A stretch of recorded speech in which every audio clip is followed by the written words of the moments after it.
बिहार में महागठबंधन की सरकार बन गई है। मुख्यमंत्री नीतीश कुमार और उप मुख्यमंत्री तेजस्वी यादव ने विधानसभा में राज्यपाल के सामने पद और गोपनीयता की शपथ ग्रहण की।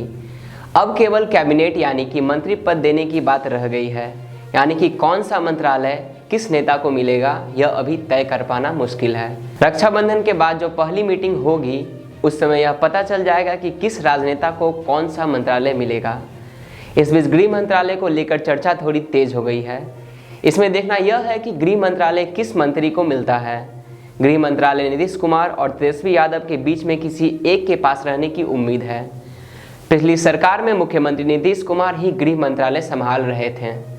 इसके अलावा अब बात आती है काम करने के तरीकों को लेकर, क्योंकि पिछली सरकार में जब नीतीश कुमार भाजपा के साथ थे तो उस समय काम उतने तरीके से नहीं हुई जितने तरीके से 2020 के विधानसभा चुनाव में एनडीए के तरफ से की गई थी। उस समय भी एनडीए के संकल्प पत्र में 19 लाख रोजगार के साथ कई तरह की लोक लुभावने वादे किए गए थे, जो पूरा तो छोड़िए अधूरा भी नहीं हुआ। लंबी लंबी भाषणों में सिर्फ यही बात कहा जाता था कि हम बिहार की जनता के साथ कभी भी गलत नहीं होने देंगे। इसके अलावा कई अन्य तरह के वादे किए गए थे, किसानों से संबंधित, रोजगार से संबंधित, शिक्षा से संबंधित, गरीबी से संबंधित कई तरह के लोक लुभावने वाले वादे किए गए थे। लेकिन चुनाव के लगभग 1.5 साल बाद तक केवल राजनीति ही देखने को मिली, कभी पक्ष की ओर से तो कभी विपक्ष की ओर से। अब फिर से जब नई सरकार ने नए गठबंधन का सरकार का गठन हुआ है तो बिहार की जनता में फिर से एक आस जागी है। जब बिहार के उप मुख्यमंत्री तेजस्वी यादव से 10 लाख सरकारी नौकरी के बारे में पूछा गया तो उन्होंने साफ तौर पर कहा कि 1 महीने की इंतजार कीजिए, जो मैंने वादा किया था वह निभाएंगे।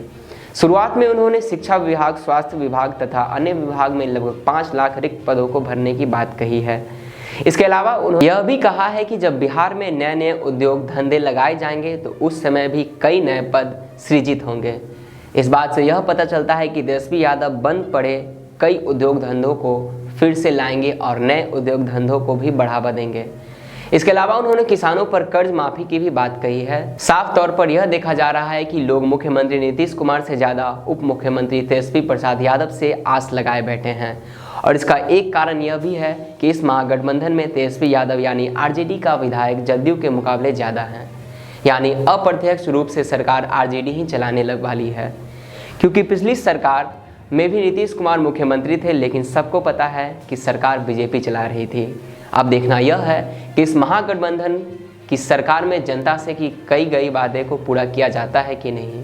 उप मुख्यमंत्री तेजस्वी यादव से लोगों को बहुत ज़्यादा उम्मीदें हैं। फिलहाल आज की वीडियो में बस इतना ही। वीडियो अच्छी लगी हो तो लाइक, शेयर, सब्सक्राइब करना ना भूलें। वीडियो में अब तक बने रहने के लिए धन्यवाद।